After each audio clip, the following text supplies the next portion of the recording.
Peter Zeihan sounds right about Canada. He's just early. What happened in Canada last year wasn't a collapse, even though it got framed that way. Canada didn't suddenly run out of people, and it didn't hit some demographic wall overnight. What actually changed was much simpler. The government slowed the flow of temporary people coming in. Students, short-term workers, visas that were never meant to be permanent, because the pace was starting to break things on the ground. That distinction matters because a country losing people and a country easing off a pressure valve look the same in a headline, but they're completely different systems underneath. For years, Canada used immigration as a stabilizer, not a long-term fix, just a way to keep the system upright while the population aged.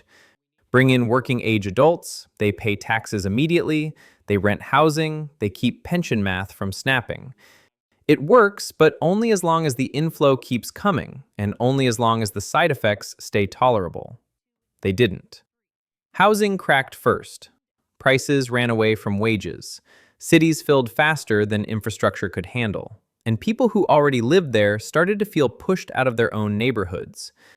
Once that happens, support for high immigration stops being automatic, no matter how much the math says you need it.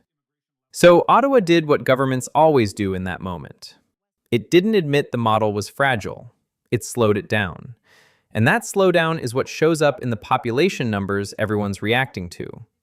Not babies disappearing, not Canadians fleeing, just fewer temporary residents staying as long as they used to. This is where Zeihan jumps ahead of the process. He's right that this model can't run forever, but he skips straight from "this doesn't last" to "it's breaking right now." Systems don't fail like that. They wobble first, they test limits, they pull back, then push again. That's where Canada is, wobbling, not collapsing. The demographic problem is still there. An older population, fewer workers per retiree, an economy that needs fresh labor just to stay flat. That problem only turns fatal if the door stays closed for a long time. Right now, it isn't closed. It's cracked, cautiously, because the last surge caused real political and economic pain. So the question isn't whether Zeihan is wrong. It's when he becomes right. Does Canada reopen the tap once housing cools and politics settle, or does it keep it shut long enough for the math to finally bite?